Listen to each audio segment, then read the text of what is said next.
Assalamualaikum warahmatullahi wabarakatuh.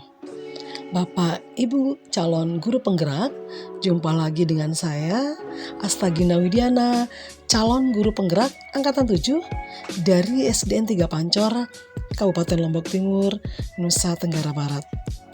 Pada kesempatan kali ini, saya akan melakukan demonstrasi kontekstual modul 3.1 dengan materi pengambilan keputusan berbasis nilai-nilai kebajikan sebagai pimpinan.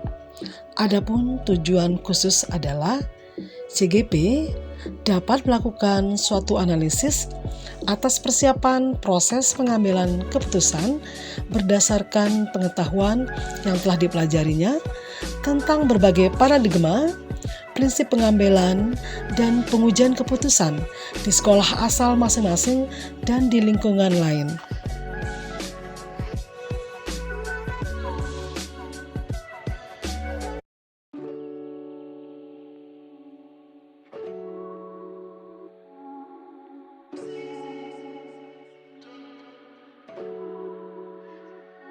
Nah, bagaimana wawancara saya dengan dua orang kepala sekolah? Marilah kita ikuti bersama. Selamat menyaksikan.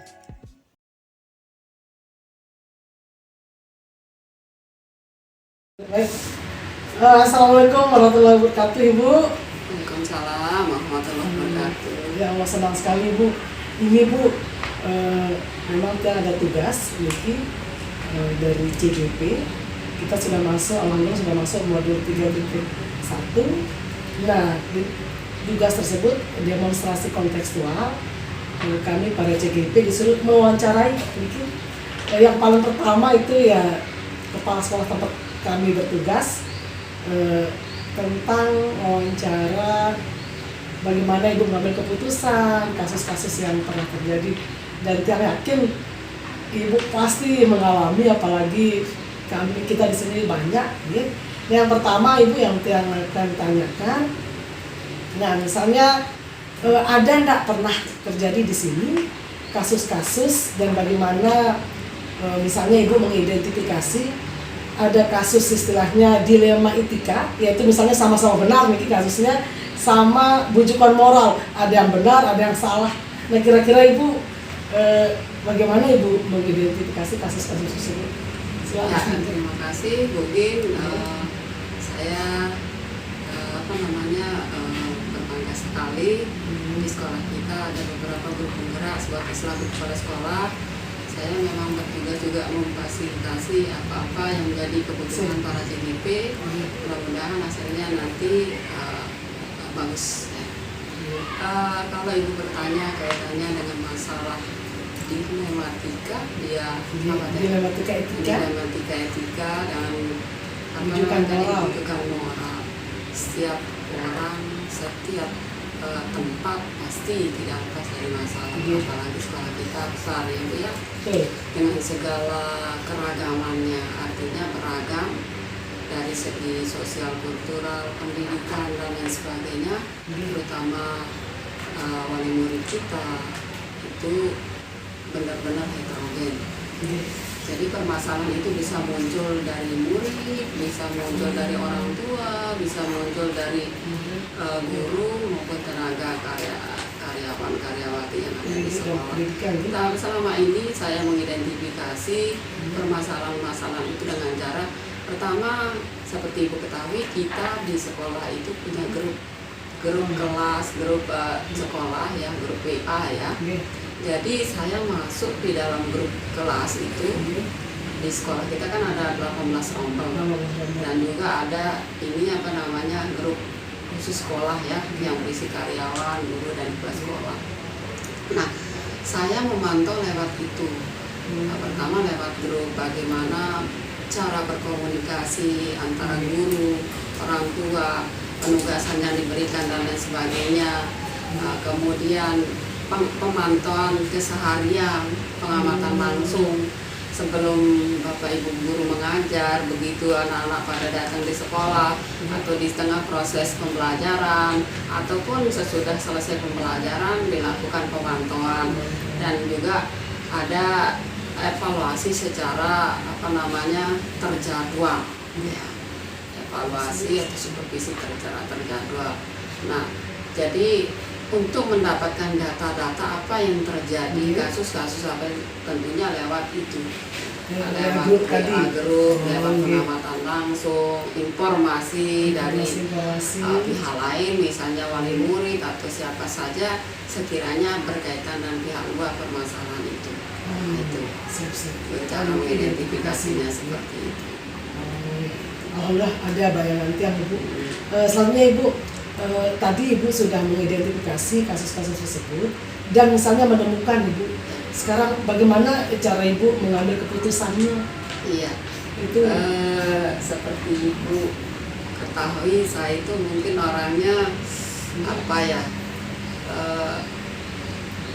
kadang-kadang saya otoriter, kadang-kadang saya demokratis.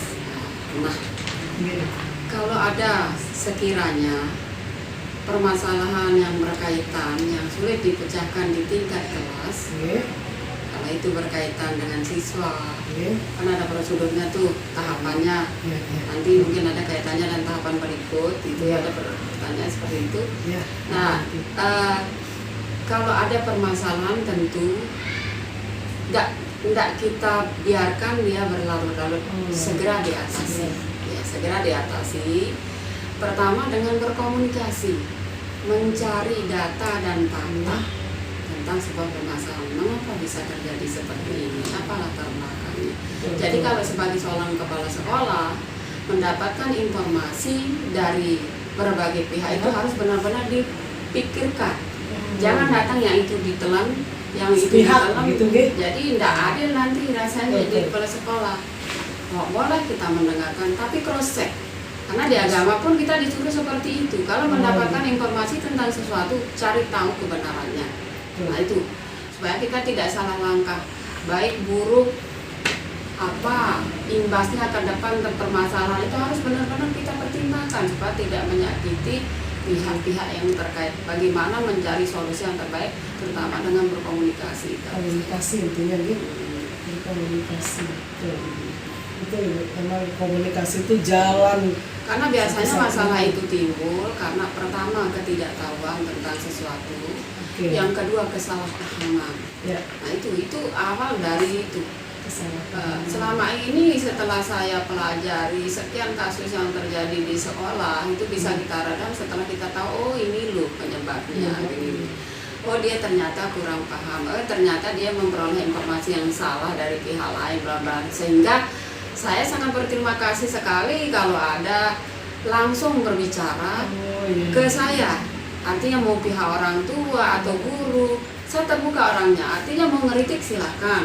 Jangan ngomong di belakang. Intinya kita komunikasikan. Iya, ada forum kan. Pada saat kita rapat, kalau saya sudah membuka forum tanya jawab, saya silakan. Apa kalau kesannya gitu. Kalaupun itu bukan kaitannya dengan kedinasan dan lain sebagainya, masalah pribadi dan lain sebagainya menyangkut orang luar, antara pihak sekolah dan orang luar, misalnya tentunya juga harus kita komunikasikan. Nah, intinya komunikasi aja. Ibu, memang berkaitan, tapi alhamdulillah sudah dijawab tadi Ibu. Langkah-langkah itu prosedurnya. Prosedurnya itu ada SOP istilahnya mungkin ya. Ya standar operasional ya. Jadi penyelesaian masalah itu jangan langsung ke semua permasalahan ke kepala sekolah. Sekiranya kenapa ada grup kelas ya, kita berikan guru ada kewenangan untuk menyelesaikan sendiri dulu permasalahan yang terjadi di kelasnya. Apabila tidak menemukan titik temu, maka bisa saja laporan itu masuk ke tiang. Nah, bagaimana saya memfasilitasi antara pihak-pihak yang bermasalah ini supaya tidak melebar permasalahannya, tidak berkembang. Ya, dan saya juga pun usahakan permasalahan itu selesai secepatnya dan tidak sampai ke pihak atasan. Karena saya tipenya selaku kepala sekolah itu tidak cepat melaporkan apapun kejadian ke pihak atasan. Itu menunjukkan ketidakmampuan kita memimpin, Bu. Suatu saat sudah jadi pemimpin, kalau sedikit-sedikit ada masalah cerita ke atasan, itu Anda berarti tidak mampu jadi pemimpin. Nah itu, jadi selesaikan dulu. Tidak ada yang tidak bisa diselesaikan. Yang secara keluarga dulu. Iya, secara kekeluargaan, Bu. Tapi ada kalanya ini permasalahan ini benar dengan benar ya, sama-sama Ya. mengaku diri benar. Benar, Bagaimana sama kita itu. menyikapinya? Itu. Bagaimana? Nah ini itu Tapi sebabnya rasanya benar, itu komunikasi. juga benar. Komunikasi. Kalau kebenaran itu kadang-kadang ada sepakat nih, dia merasa benar, tapi Ya. kembali lagi kita ke aturan. Oh, gitu. Kalau berdasarkan pengakuan mungkin dia merasa benar. Benar. Iya, tetapi setelah kita kembali ke aturan, oh ternyata pasti ada celah untuk mencari tahu yang mana yang paling benar di antara yang itu. Tetapi dengan cara ya tidak menjas, tidak menjatuhkan mental, yang paling tidak Iya. seperti itu.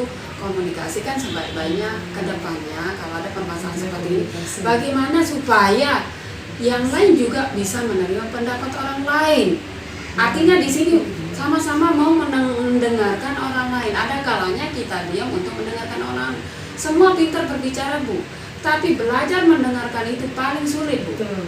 Semua pandai berbicara, Mendengarkan aktif. tapi belajar mendengarkan orang lain baru bisa komentar, itu mungkin lebih baik daripada kita hanya nyerocos karena kita akan merasa paling benar. Nah, Iya. supaya ada introspeksi diri. Jika benar sama benar, pasti ada yang paling benar di antara yang benar-benar itu. Kemudian pikirkan baik buruknya yang mana yang terbaik, langkah yang kita ambil. Tapi dengan artinya menerima kesepakatan bersama. Nah, itu. Iya. Itu makanya saya bilang demokratis. Ada kalanya kalau saya harus menegakkan ini benar dengan salah. Nah, Ini bisa kesepakatan itu bisa saja nih aturan mereka hasil rapat ini sepakat begini, Nah, tapi ternyata hasil rapatnya itu tidak sesuai dengan sesuai ketentuan, aturan. maka saya harus Oh, mengatakan ini tidak pas, walaupun ini kesepakatan tidak berarti itu benar. Ya, walaupun jadi- misalnya menyisakan kekecewaan banyak orang misalnya. ya, tidak semua kebijakan kita itu bisa diterima oleh semua orang. Ya, itu. Pada saat Anda menyampaikan sebuah kebenaran, dua respon yang kita akan terima dulu. Iya. Pertama, respon bagi yang merasa yang tidak mau mendengarkan itu merasa di paling benar, dia cepat tersinggung. Yang kedua, Iya. kalau orang yang mau berpikir maka dia introspeksi diri. Introspeksi diri. Nah itu, jadi biasalah. Jadi jangan takut. Kalau di saya pribadi kalau saya menegakkan kebenaran, saya tidak takut dibenci sesaat. Tapi suatu saat dia akan berpikir, dia akan menyadari bahwa oh ternyata benar seperti ini. Jadi jangan hanya supaya disenangi walaupun salah dibenarkan saja. Salah. Saya tidak mau seperti itu, Bu. Ya. Jadi kita sebagai kepala sekolah harus punya prinsip juga. Jadi kalau yang satunya ngelapor, kita dengarkan terus gara-gara laporan si dia kita membenci seseorang, Ya, salah. iya. Itu yang perlu. Artinya nih, ini kita harus ini tegak dulu nih. Ini ngelapor si ini benar enggak? Tapi setelah kita cari tahu laporan si ini tentang si ini ternyata tidak begitu juga. Nah, yang ini yang mana yang perlu dilakukan pembinaan? Justru mungkin yang lapor ini yang anunya kurang pas. Karena kan karakter kita tidak sama, Bu. Karakter kita tidak sama. Banyak yang pengaruhi pola asuh dan lain sebagainya itu antar satu dan yang saya selaku kepala sekolah harus memahami karakter masing-masing guru saya. Nah, sebelum si ini kalau saya gini kan dia akan begini. Bagaimana caranya? Saya akan menyampaikan sebuah kebenaran sama dia, tapi dia tipenya kalau diberikan secara itu dia tidak bisa cepat menerima, maka pelan-pelan. Nah, begitu. Memang tidak sama, Bu. Kalau di forum mungkin ya sama perlakuan, tapi seandainya ada masalah, kita tidak perlu juga menyebut si ini di forum. Kalau mau membina seseorang itu jangan sebut nama, jangan masalah boleh disebut, tapi mereka akan bertanya siapa ya yang melapor. Biasalah menjadi misteri. Tapi kalau ada kaitannya dengan yang bersangkutan panggil saja, cukup berempat mata. Itu namanya memperbaiki orang. Tapi kalau menjatuhkan orang, kalau memperingati orang di depan orang banyak, otomatis itu down mental orang dan itu akan menjatuhkan. Kurang pas itu, Bu. Intinya komunikasi aja dengan semua. Bagus, Ibu. Nah, selanjutnya Ibu, ada enggak tantangan Ibu? Luar Ada biasa. kesulitan, tantangan, terus Ibu merasa ya Allah, apa misalnya? Iya. Tapi tantangan saja dulu, nanti Ibu pengen Saya bilang kita hidup itu tidak lepas dari ujian, cobaan, tantangan, namanya.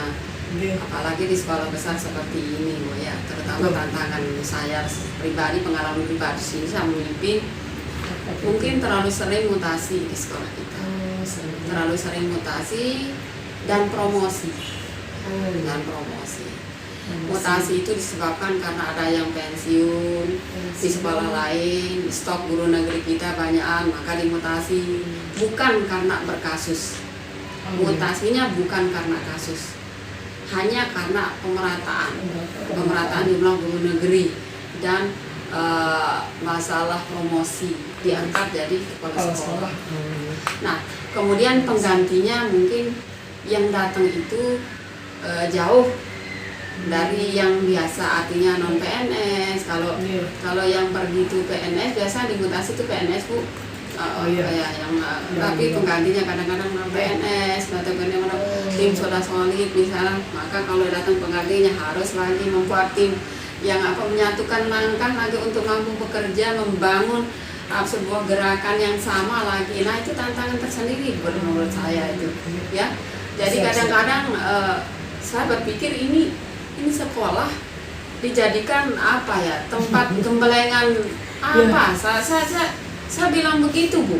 Itu tantangan tersendiri bagi saya itu. Kawah Chandra Demo. Ya, Kawah Chandra Demo setelah jadi berprestasi bla bla diambil.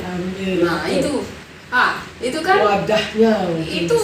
Itu menurut saya tidak gampang. Tidak gampang. Kan Ibu tahu sendiri berapa lahir kepala sekolah di zaman saya ada sudah berapa Bu?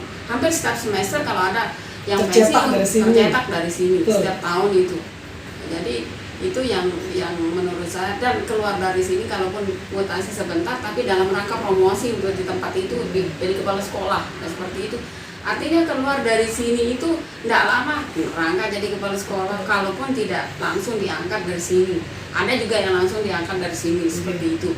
Nah, jadi membentuk tim yang solid untuk sebuah pekerjaan besar, artinya ini saya anggap sebuah pekerjaan besar karena muridnya banyak dengan segala permasalahannya, kayak heterogenitasnya, itu sebuah tantangan yang menurut saya benar-benar menantang ya. Dan itu dibuktikan itu udah betul, mungkin artinya Ibu betul-betul figur yang bisa mencetak itu, artinya tradisi yang mendengar segitiga Pancor pasti akan banyak menghasilkan kepala sekolah. Seperti itu yang rata-rata yang dengar begitu. Iya, alhamdulillah sih selama ini walaupun bukan di zaman saya, tapi memang mungkin sejarahnya sekolah ini memang karena pernah jadi RSBI, rujukan dan lain sebagainya. Tetapi seingat saya memang apalagi di zaman saya yang mungkin yang paling banyak mungkin artinya banyak yang dipromosikan. Yang jadi kepala sekolah gitu. Ya. Nah, kadang permisi diambil mau mengembangkan sekolah lain supaya jangan numpuk di sini. Nah, gitu. Dengan santunnya atasan mengatakan permisi. Kadang-kadang nggak dikasih, Pak, kenapa ya dipindah guru saya? Supaya jangan numpuk di sana, jangan di sana aja, tempatnya maju, yang lain juga bisa. Ini Anda jadi pionir di sekolah lain gitu. Itulah yang saya dengar. Jadi ya saya mau bilang apa, kan kita sama-sama diatur loyalitas terhadap atasan, dan juga itu karir teman saya tidak, dan sekiranya itu layak menurut saya sendiri yang promosikan. Itu saya tidak pernah mengekang untuk pengembangan diri, karir teman-teman itu, walaupun saya harus kehilangan orang yang hebat mungkin menurut saya, tetapi saya yakin pergi yang bagus mungkin datang yang akan lebih bagus. Artinya harapan itu tetap ada. Saya berkeyakinan tidak ada sesuatu pun yang terjadi tanpa izin Allah itu. Jadi dalam menyelesaikan semua persoalan di sekolah ini tetap sertakan ada nama Sang Pencipta di sana, karena kita hanya sebatas itu tidak bisa kita mengandalkan kemampuan kita sendiri. Baik kemampuan fisik, kemampuan kepandaian, kemampuan kedekatan, tidak ada artinya itu Bu. Apa yang terjadi di diri kita, di tugas kita, dan itu pasti ada rencana Tuhan yang terbaik. Makanya saya kalau ada kesulitan, ada ini tantangan, saya kadang-kadang menurut apa ya setelah ini dijanjikan oleh Allah, Apa apa hikmahnya? Gitu. Ada itibar di balik, karena saya yakin di balik kesulitan atau beserta kesulitan itu ada kemudahan. Nah itu keyakinan itu yang selalu ada dalam diri saya. Jadi tanpa kekuatan spiritualitas juga kita tidak akan mampu memimpin dengan saya tidak mengatakan diri saya pemimpin yang baik dengan segala kekurangan saya, itulah saya. Jadi kalau saya ada kalanya saya otoriter untuk menegakkan kebenaran, ya saya tidak takut dibenci oleh siapapun, mau dia oleh teman, tapi saya berusaha, saya tidak akan pernah membawa emosi sesaat untuk menentukan sebuah kebijakan. Artinya apa, Bu? Kalaupun saya tahu ada mungkin perasaan yang tidak nyaman dengan pribadi saya karena satu dan lain hal, tetapi pada saat saya menilai kinerja dan lain sebagainya, mengambil keputusan, saya berpikir sangat-sangat panjang, baik buruknya. Saya selalu melihat orang dari segi positifnya, karena setiap orang itu pasti ada saja kelemahannya, tidak ada yang sempurna. Kalau saya berkutat dengan kekurangan orang, saya belum tentu juga sempurna. Saya pasti banyak kekurangan yang tidak disukai oleh orang. Makanya saya kembalikan ke diri saya. Kalau saya dalam posisi itu bagaimana nanti? Nah itu. Jadi saya tidak mau, Bu, karena apa yang ingin kita lakukan juga akan suatu saat akan kembali ke diri kita. Nah itu. Jadi kalau kita hanya mengandalkan emosi sesaat, Bu, maka pikiran jernih itu tidak akan pernah lahir dan kebijakan itu tidak pernah bagus hasilnya. Nah itu. Luar biasa, Ibu. Ini masih ada lagi, tinggal ada beberapa pertanyaan. Nah misalnya Ibu menemukan kasus tadi yang di lima etika itu ada benar dan benar. Nah apakah Ibu menyelesaikan di tempat atau sabotkan jadwal? Tidak. Saya begini, saya usahakan kalau bisa selesai secepatnya. Berarti jadi itu saja. Soalnya permasalahan itu kalau ditumpuk-tumpuk semakin banyak. Nah, sebisanya mana skala prioritas yang harus segera dulu. Sekiranya mendesak untuk diselesaikan maka harus, karena bukan hanya permasalahan itu saja yang kita hadapi, ada yang lain juga dengan tugas kedinasan dan lain sebagainya. Di sela-sela waktu itu sekiranya akan berakibat fatal, maka itu harus diselesaikan segera. Jadi tidak menunggu sampai berlarut-larut nanti kayak gitu. Atau membuat jadwal misalnya. Gitu. Jadwal itu mungkin yang berkaitan dengan hasil-hasil supervisi, tindak lanjutnya, permasalahan yang sekiranya akan apalagi dampaknya membahayakan, usahakan tuh segera ambil. Juga permasalahan wali murid dengan anak-anak dan anak-anak sampai membawa wali murid itu saya tidak saya biarkan. Saya bilang sama siapapun, terutama wali murid, pintu ruangan saya tidak pernah saya tutup, saya terbuka. Seringkali saya menerima wali murid mungkin dalam keadaan marah-marah dari luar, ya walaupun ya kalau kita sama-sama membawa emosi, saya tersinggung juga. Misalnya dia datang marah-marah, marah-marahnya mungkin tidak di saya, tapi dengan membawa emosinya. Saya dengar silakan, terima kasih Bapak atas kunjungannya, atau Ibu ada apa ya, ada yang bisa dibantu. Nah dengan itu saja sudah turun, sudah ya. Kita terima dengan baik. Kita juga harus kontrol emosi. Kita kontrol emosi. Biarkan dong. Oh iya, namanya orang emosi, tidak bisa dia kasih dia kesempatan mengeluarkan unek-uneknya. Oh iya, apa ya kira-kira tumben Bapak silaturahmi ke sekolah ya? Mohon maaf Pak, Bu, saya tidak pernah ada waktu kunjungan saking banyaknya juga. Nah seperti akhirnya dia cerita bla bla bla. Konfirmasi dengan siapa yang ada kaitannya itu secepatnya lah. Karena bisa jadi tadi itu sumber permasalahan biasanya kesalahpahaman atau ketidaktahuan tentang sesuatu kebijakan sekolah, sehingga menimbulkan prasangka yang tidak bagus. Nah, sih. Akhirnya selesai juga sih. Oh, nah itu berarti sudah selesai. Langsung aja selesai. Nah selanjutnya Ibu, kan banyak nih permasalahan di sini. Adakah seseorang atau pihak-pihak lain yang membantu Ibu dalam menyelesaikan ini? Jelas Bu, pertama keluarga, ada suami, ada anak, ada orang tua, keluarga besar kayak gitu. Dan yang paling itu ya yang pencipta kita, Allah Subhanahu wa Ta'ala. Karena seberat apapun persoalan, kalau kita gantungkan semuanya kepada Allah, tidak ada yang tidak selesai. Itu jadi tadi kan saya mengatakan tidak ada kekuatan apapun yang bisa kita hanya menjalankan takdir, Bu. Betul. kita hanya menjalankan takdir, artinya menjalankan tugas. Ini loh kejadiannya seperti ini yang akan kamu alami. Berprasangka baiklah terhadap apapun kejadian itu, karena Allah itu punya rencana. Kalau kamu maka ada yang hadir untuk menguji kesabaran kita, ada yang hadir untuk memberikan kita kekuatan, ada yang hadir untuk memberitahu kita jangan kamu terlalu percaya kepada orang 100%. Karena apa? Itu kalau saya tidak mau terlalu percaya 100% dan menggantungkan hidup saya kepada sesama makhluk, hatta itu orang terdekat saya. Karena suatu saat perlu kita ketahui, yang pertama kali mengkhianati kita itu bukan musuh, Bu, tapi orang yang kita percayai, Orang terdekat. orang yang Kita Anda percaya. percayai. Karena dia yang tahu bagaimana. Makanya kalau Anda menceritakan sesuatu, artinya Anda sudah membuat ikatan. Nah, itu saya tidak mau. Artinya mempercayakan, menugaskan ini orang. Kalau saya kehilangan orang yang kita percaya itu, bagaimana? Saya akan lemah. Jadi tidak mau saya. Tetap kepercayaan itu supaya Allah itu maha iri, Bu. Mohon maaf. Kalau kita terlalu percaya, terlalu cinta, terlalu apa, sama apa saja, kalau itu diambil dari kita, maka kita akan kecewa. Kalau saya, terimalah segala kekurangan dan kelebihan orang lain. Sikapi, walaupun mungkin kita harus menahan emosi, tapi jangan pendam dia, karena yang buat sakit itu, orang sakit itu bukan hanya fisiknya, Bu. Kalau hati saja tergores sedikit saja sakit semuanya, Bu.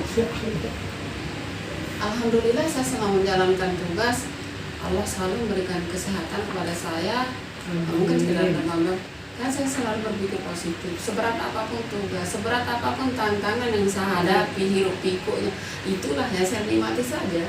Artinya itulah menjadi episode cerita dalam perjalanan karir kita, yang suatu saat kita akan mengingat itu, dan kita akan senyum-senyum, oh dulu saya pernah begini dan itu. Jadi kita ini kan hidup untuk mikir cerita, Bu. Jadi tidak mungkin semua orang sama, Bu. Tidak mungkin semua orang baik, ya. Jadi kalau tidak ada riak-riaknya juga, tidak ada tantangan, jadinya tidak seru. Sesuatu yang kita peroleh dengan susah payah itu akan sangat kita hargai. Kalau kita bersusah-susah sih, misalnya nih, pernah tantangan saya dari tidak pantas, saya merasakan bisa seperti ini. Tapi kalau saya berhasil mengatasi tantangan itu, maka ada kebahagiaan Kepuasan sendiri, ya. Tapi itu tadi, tidak ada yang tidak bisa diselesaikan. Asal kamu menaruh kepercayaanmu sepenuhnya kepada Sang Pencipta. Jadi kenapa saya tidak mau menaruh kepercayaan sepenuhnya kepada semua orang? Karena apa? Kemungkinannya untuk berkhianat itu ada. Tapi jangan dijadikan itu sebagai suudzon. Artinya tidak perlu semua orang tahu permasalahanmu, apalagi di media sosial. Dibaca memang iya, tapi untuk kepo-kepoan, bahkan dicemooh, tidak membantu menyelesaikan masalah. Solusi. Iya, bolehlah kamu cerita sama orang yang terdekat, tapi jangan berharap solusi yang sepenuhnya ada. Boleh, tapi kalau kamu tahu orang itu bagaimana tingkat keimanannya yang akan memberikan kamu solusi. Sekiranya masih 50-50, jadi tidak dulu. Nah, seperti itu.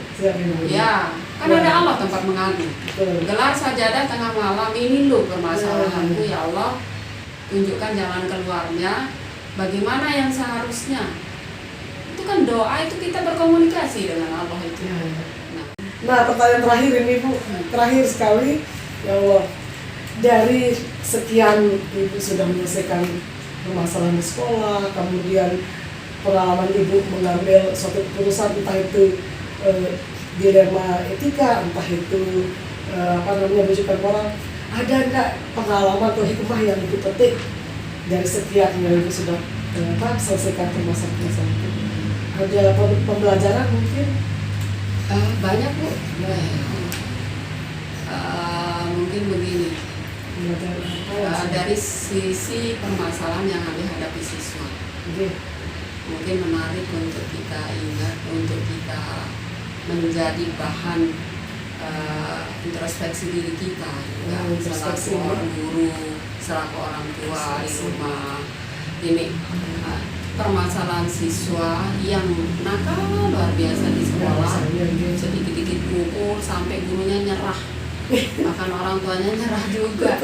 Nah itu ternyata setelah kita telaah cari tahu di anak pola asuh ada yang overprotektif, orang tuanya terlalu pola asuh di keluarga, ya pola asuh di keluarga.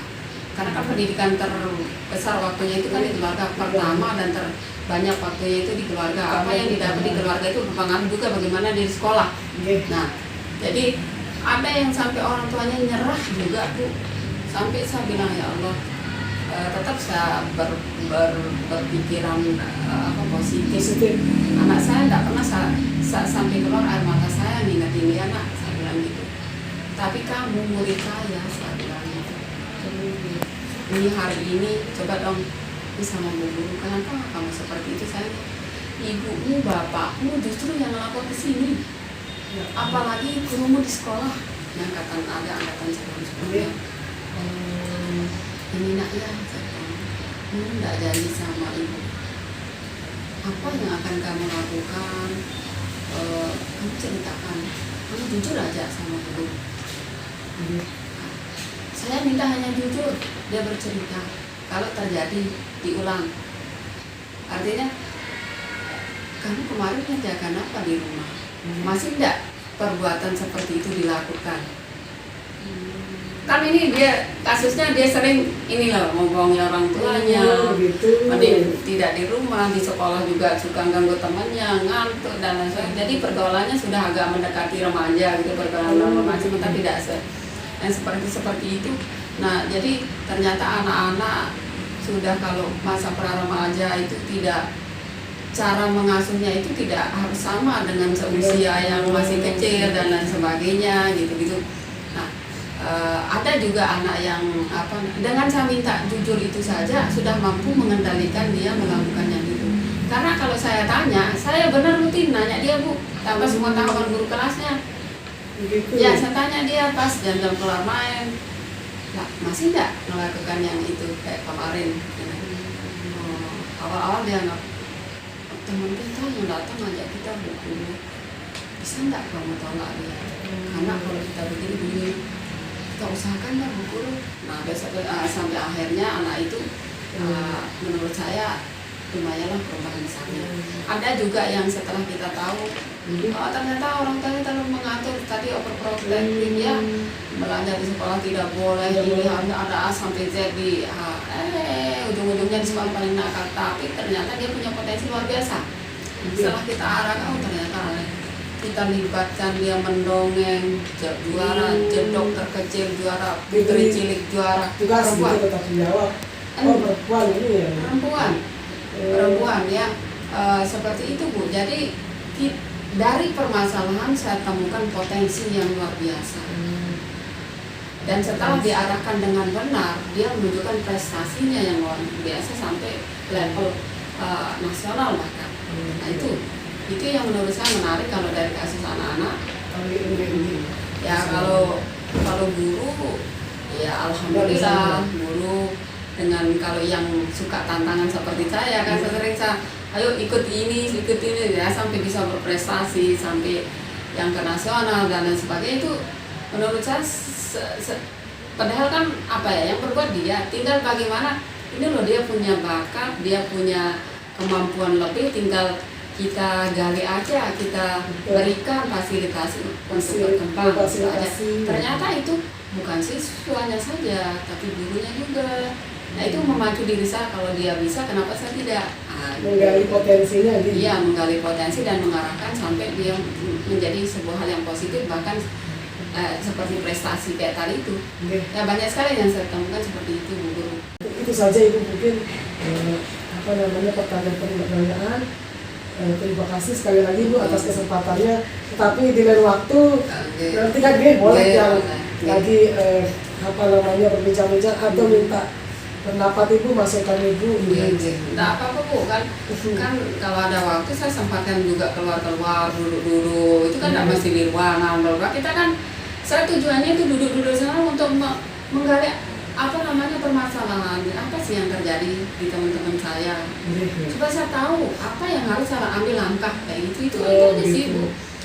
Apa yang saya sampaikan itu jauh mungkin dari kesempurnaan mungkin, tapi itulah saya dengan segala kekurangan saya selaku pemimpin. Ya, tapi jangan pernah takut tidak disenangi sesaat.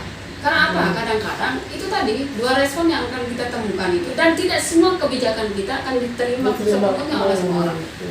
Jadi menurut saya kalau semua kebijakan kita itu 100% diterima setiap saat. Ada kalanya kebijakan kita itu diterima oleh seorang ada kalanya menimbulkan pro dan kontra. Itu wajar-wajar saja Bu. Dan jangan paksa orang untuk berbaik sangka kepada diri kita. Tapi belajarlah kita bagaimana kita berbaik sangka terhadap orang. Kita terutama peduli diri kita. Kenapa ya teman saya gitu sama saya? Apa salah saya? Kemungkinan saya tersinggung dan kayak gitu kalau saya aja berpikirnya begitu. Dan tidak untuk menjadi dendam saya. Nah itu. Karena kalau saya dendam sakit saya Bu. Nggak mau saya itu. Saya tidak nikmat hidup saya kalau terus bawa permasalahan, permasalahan udah banyak terus tumpuk nanti nggak sehat lah itu. Itu aja Bu. Terima kasih banyak Ibu. Semoga ini berkah dan pengalaman. Kalau bagus ambil, kalau enggak ya silakan jangan hidup.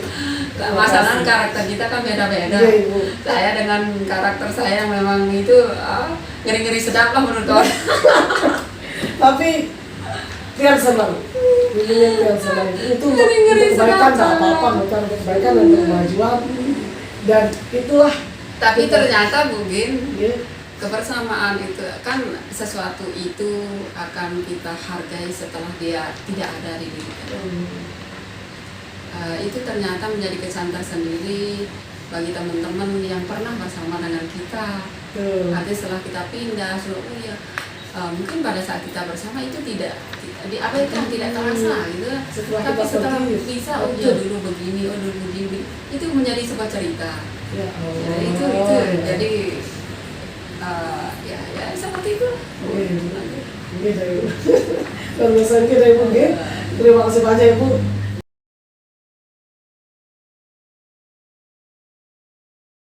Assalamualaikum warahmatullahi wabarakatuh. Warahmatullahi wabarakatuh.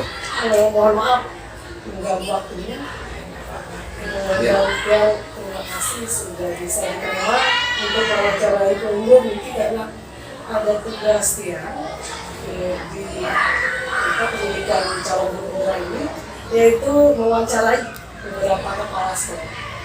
Nah, Bapak kalau boleh karena Bapak welcome. Welcome ya. Mantap. Baik. Yang pertama gitu Bapak sebagai pimpinan di sini pastilah banyak terjadi kasus-kasus selama selama proses Bapak memimpin di sini. Yang ada kita kenal yaitu ada istilahnya kasus dilematika yang benar dengan benar, dan ada lagi kasus-kasusnya yaitu tentang bujukan moral. Nah, seandainya ada Pak Kepala, kira-kira bagaimana menyikapi atau bagaimana mengambil keputusannya? Silakan. Jadi kita berbicara tentang kasus ini ya. Kasus ini kita awali dengan bahasa dilema. Namanya dilema, sebelum masuk dilema etika. Jadi dilema ini adalah sesuatu yang sifatnya dua permasalahan yang memunculkan arah kepada pemikiran kita yang tentunya akan membuat kita berpikir serius. Yang akhirnya kalau namanya dilema itu permasalahan di atas permasalahan satu masalah, biasanya dua atau lebih. Nah itu biasanya juga akan membuat pemikiran kita menjadi bingung.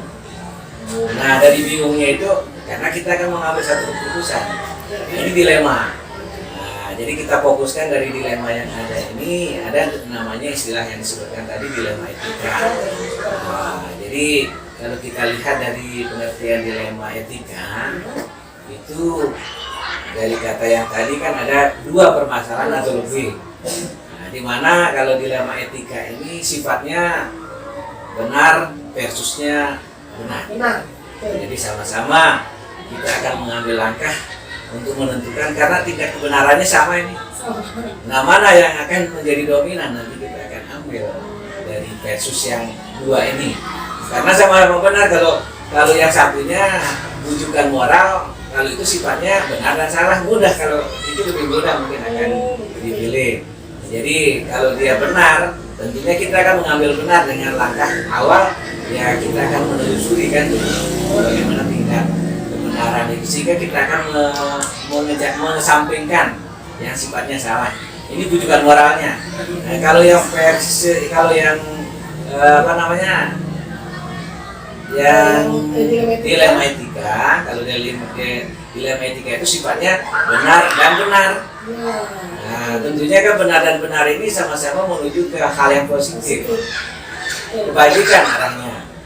Nah, hal-hal yang memunculkan dilema etika ini itu ada beberapa hal yang perlu kita fokuskan, dasar-dasar penentuan munculnya hal ini. Nah, bisa itu sifatnya personal, individual.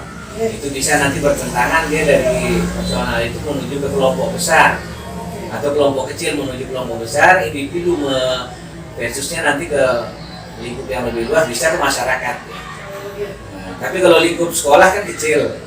Nah, kelompok misalnya di kelas ada kelompok anak, satu anak dengan kelompok, kan biasanya kita membuat kelompok-kelompok di kelas.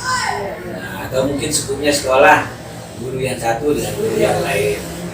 Nah, jadi ini sifatnya itu tidak personal, biasanya berpasangan versus dia. Nah, jadi ini dilema etika ini memang ya cukup berat, dan itu pasti terjadi di mana. Tingkat kesulitannya, tingkat kemudahan dalam menyelesaikan. Jadi kembali kepada kita ada selaku pemimpin, bagaimana pengelolaan manajemen di dalam terhadap rekan-rekan terutama termasuk anak-anak kalau di sekolah ya. Satu contoh permasalahan dilema etika di kelas. Ada anak yang satu kelompok, biasanya kita kelompok-kelompokan atau secara individu bisa. Ada anak yang mampu lebih dulu menguasai materi misalnya, kan nanti arahnya ke remedi sama pengayaan. Di saat seperti itu, anak yang sudah mampu atau kelompok yang sudah mampu menyelesaikan tugas lebih cepat dibanding dengan yang lain. Nah, di sana ada dilema. Apakah saya akan teruskan permasalahan materi ini ke tingkat yang lebih tinggi, sementara program sudah ada. Program sudah targetnya waktunya udah habis. Nah, sementara kita menyampaikan permasalahan ini skupnya baru sekelompok anak ya mampu menguasai. Apakah kita akan lanjutkan permasalahan materinya ke tingkat materi berikutnya atau kita mengikuti anak-anak yang masih belum? Apabila mengikuti ini kan terlambat dari program yang ada. Nah, ini dilema sudah ini, dilema etika. Jadi anak-anak yang sudah merasa dirinya terkuasai kan kadang-kadang kendala deh. Oh, sudah kita itu sudah ini. Nah, di sini akan terjadi pencarian tingkat keadilan dan kasihannya itu. Nah, karena anak-anak yang sudah hebat ini ya adil sudah dia apabila kita lanjutkan kan materi kan sesuai target. Tetapi kasihannya anak-anak ini. Nah, di sana tentunya beradu dia ini sama-sama kita yang hati kita bagaimana selaku guru kan. Nah, itu contoh kecil yang terjadi di kelas. Ini kita berbicara di sekolah. Sekolahnya sudah banyak hal-hal yang sifatnya perlu dituntaskan dan wajib ditemukan dalam 1 hari 2 hari dengan variasi yang berbeda. Kasus pertama hari ini, besok mungkin berbeda lagi kasus yang ada. Dan kita berbicara dengan orang tua wali nanti kan. Nah, ini dia. Betul. Baik, Bang Kala, ada gambaran yang ternyata memang tidak semudah seorang pimpinan dalam mengambil keputusan tersebut. Tadi Pak Kepala sudah memberikan gambaran juga bagaimana langkah-langkah sambil untuk terjadi. Tadi seperti pertama menganalisis dulu, kemudian yang kedua siapa pelakunya, siapa yang melakukan, kemudian bagaimana menyikapi terkait waktu. Nah, pertanyaan yang selanjutnya Pak Kepala, pernah nggak ada tantangan atau kesulitan di dalam menyelesaikan ini, atau mungkin ada pihak-pihak merasa dirugikan? Bagaimana Pak Kepala menghadapi tantangan ini, kesulitan ini? Jadi kalau tantangan itu pasti. Ya. Hanya tingkatannya, tantangan itu ada yang tingkatannya ya ringan, sedang, yang paling beresiko kan yang berat. Nah ini dia tantangan yang berat. Tetapi selama kita mau mengambil langkah searah, jadi searah kita dengan permasalahan yang ada, searahnya itu maksud kita nanti pendekatan kita seperti yang saya katakan tadi, bagaimana kita melakukan pendekatan, bagaimana kita berkomunikasi. Kan kadang-kadang kita ada yang mengambil sikap kita ini dengan tingkatan emosional tinggi, langsung tidak, pendekatannya itu langsung nembak keras. Kadang apalagi kita kalau sifatnya tantangan itu kita hadapi dengan emosi marah-marah gini gitu, tidak akan ketemu dia nanti. Jadi pendekatannya itu ya mungkin bahasa, tergantung bahasa ajakan itu kan, bagaimana kita akan melunakkan. Kalau lunaknya hatinya kita bisa sudah lunakkan, mungkin bisa kita sudah berjalan ke sana. Tapi kalau kita sudah di awal saja sudah bertentangan, yang ini masih bertahan, yang kita selalu kepala-kepala juga bertahan, tidak ketemu. Nah, salah satu harus mengalah. Tapi biasanya kan pihak kalau yang di sekolah, kepala sekolah biasanya yang benar. Makanya tergantung kita. Kalau kita paksakan pasti ada yang merasakan rugi, dan sangat rugi juga ada, karena kita mengambil sepihak. Kalau kita mau tingkat kerugiannya tidak terlalu besar, kalau masalah ruginya pasti ada saja yang tidak menerima, ada yang menginginkan. Kayak saya katakan tadi, dengan adanya dua permasalahan yang muncul, apabila bisa kita kolaborasikan, padukan, membaurnya kan hilang dia nanti, hilang permasalahannya itu. Kan sama-sama nerima, yang ini nerima, ini nerima, berarti berbaur, sama-sama kita jalankan, kan nyaman. Nah, sebagian dari yang ini dapat dijalankan, sebagian dari yang dapat dijalankan, deal adil, itu. Bisa nah sekarang bahwa terjadi kasus-kasus ini, apakah Pak Kepala membuat jadwal untuk menyelesaikan atau langsung hari itu saja? Yang mana dipilih? Ini tergantung situasi, situasional. Kalau itu dalam jangka waktu yang sifatnya dari bisa kembali ke naluri kita juga. Kalau yang ini permasalahannya sepertinya kita rasakan akan bisa kita selesaikan dalam jangka waktu cepat, supaya tidak berkepanjangan juga kan. Karena ada kasus yang apabila kita tunda-tunda justru malah akan semakin besar ya. Nah ada polanya kita akan mengambil langkah cepat. Nah dengan cepatnya itu redam semuanya selesai. Tergantung situasinya dan permasalahannya. Kalau kita mau jadwalkan lama nanti, tergantung masalahnya. Kalau masalahnya itu masih bisa, kita akan tunda dan itu mencari solusi yang terbaik, ya harus kita jadwal. Seperti ya jadwal yang tadi, pertama pemilihan waktu untuk permasalahan kasus itu. Kita berikan peluang untuk ini, jadwalnya ini. Yang ini nanti akan datang jadwal. Artinya punya jangka kapan.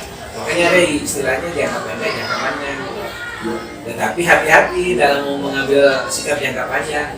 Apabila jangka panjang kita akan ambil dalam semua situasi, dia tidak sama perlakuannya. Justru malah membengkakkan masalah.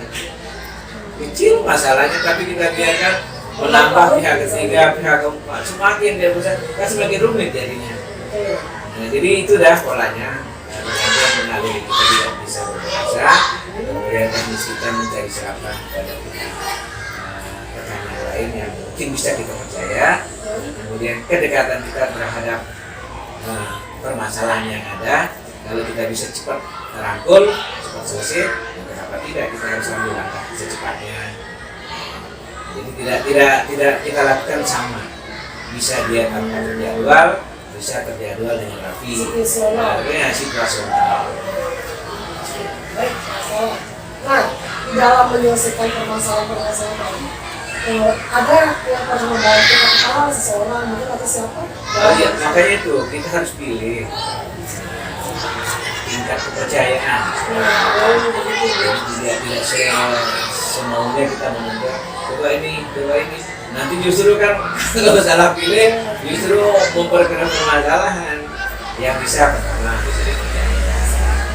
bisa memberikan ide, bisa memberikan bantuan untuk menangani. Baik, selanjutnya Bapak, ini mungkin bisa dikatakan pertanyaan terakhir. Dari pengambilan keputusan yang sudah Bapak ambil, artinya setelah dianalisis dan sebagainya, adakah pembelajaran yang bisa dipetik dari cara Bapak mungkin untuk pengambilan keputusan atas kasus-kasus tadi?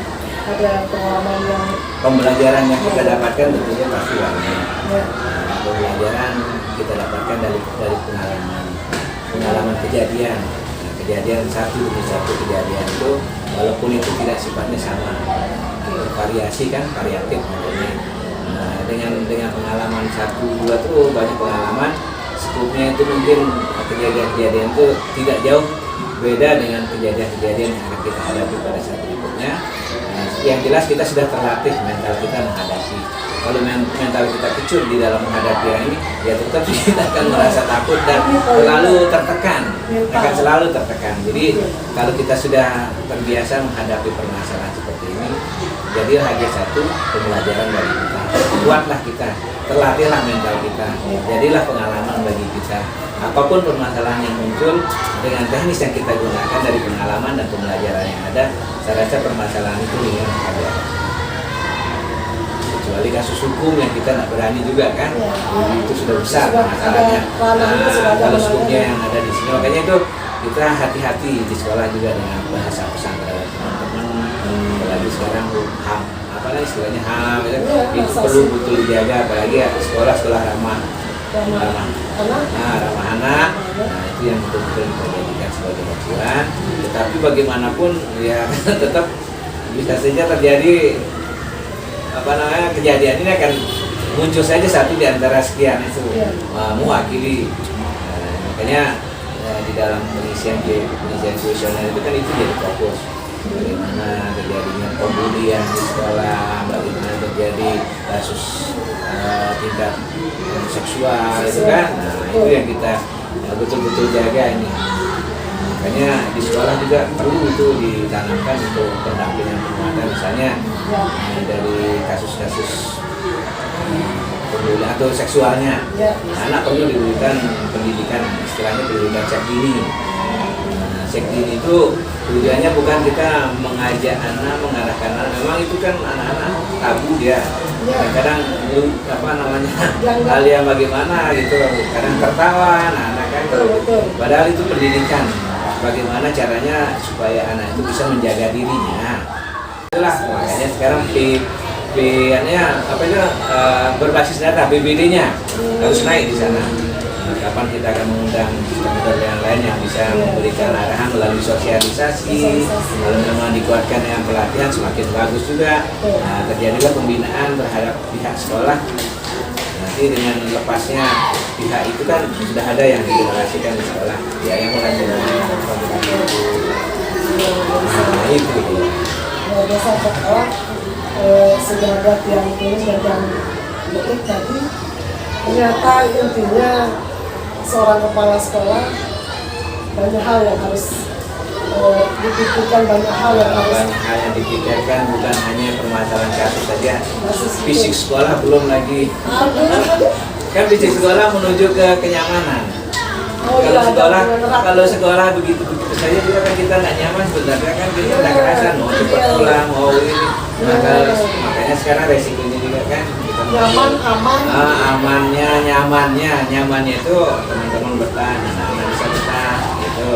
Kalau sudah isi sekolahnya orang-orangnya sudah tidak betah, berarti kan ada permasalahan di dalam termasuk kenyamanan. Makanya sekarang kehadiran kita di sini juga mau melakukan perubahan secara fisik. Hubungannya termasuk membuat bagaimana taman sekolahnya, bagaimana adiliatanya, gitu kan, adiliata yang kuat. Jadi dengan adanya adiliata, berarti kan kemasan sekolah itu membuat nyaman, asri. Sebagai calon guru penggerak, mudah-mudahan bisa mengikuti seperti apa yang dikatakan Bapak Soekarno tadi, semoga putusan-putusan yang berbasis nilai kebajikan itu bisa saya tangani nantinya, dan intinya apa ya, dibutuhkan suatu proporsional dari untuk menjaga reputasi profesi kita. Nah, jadi intinya di sana pertama ya saling menghargai di dalam pokoknya dimanapun, entah itu satuan pendidikan, entah itu di tingkat masyarakat gitu kan, masyarakat pendidikan saling menghargai, saling menghormati, dengan kita sudah saling menghargai, ya apapun yang kita akan saling tawarkan cepat kita respon, bisa saling itu pasti ya kan. Nah ini terakhir tadi closingnya ini apa moto visi dari sini di sekolah? Ya di sini ya satu sasarannya itu kan pertama berawal dari bagaimana kita mengemas sekolah, munculnya terjadi sekolah dalam kondisi sekolah sehat. Sekolah sehat yang tentunya nanti akan menuju kepada perubahan perilaku, pengembangan. Setelah itu kan baru menuju ke impactnya, pengetahuan teknologi, tapi tetap dasarnya adalah iman dan takwa. Oke, terima kasih Pak Kepala loh.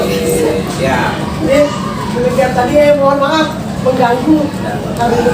Mudah-mudahan kalau misalnya ada tugas bisa Insya Allah, selama bisa kita fasilitasi dengan jawaban yang ada.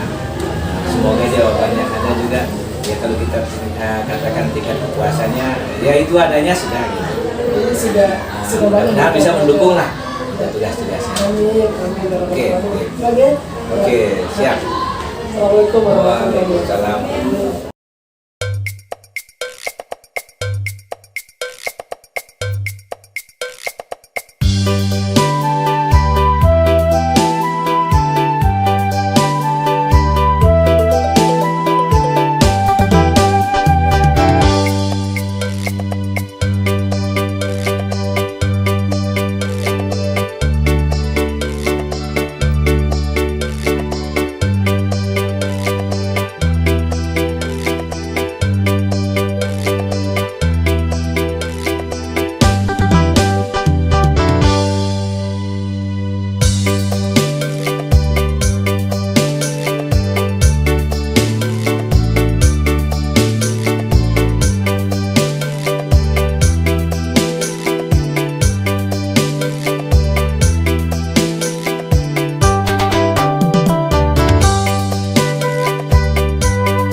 Bapak, Ibu calon guru penggerak, demikianlah hasil wawancara saya dengan 2 orang kepala sekolah. Semoga menginspirasi. Guru bergerak Indonesia maju. Wassalamualaikum warahmatullahi wabarakatuh.